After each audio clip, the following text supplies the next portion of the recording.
Did you thank Allah for your eyesight? A blind boy sat on the steps of a building with a hat by his feet. He held up a sign which said, "I am blind, please help." There were only a few coins in the hat. A man was walking by. He took a few coins from his pocket and dropped them into the hat. He then took the sign, turned it around, and wrote some words. He put the sign back so that everyone who walked by would see the new words. Soon the hat began to fill up. A lot more people were giving money to the blind boy.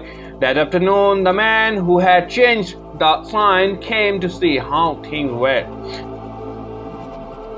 The boy recognized his footsteps and asked, "Were you the one who changed my sign this morning? What did you write?" The man said, "I only wrote the truth.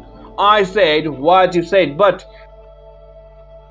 do you think the first sign and the second sign were saying the same thing?" Of course, both signs told people the boy was blind, but the first sign simply said the boy was blind. The second sign told people they were so lucky that they were not blind.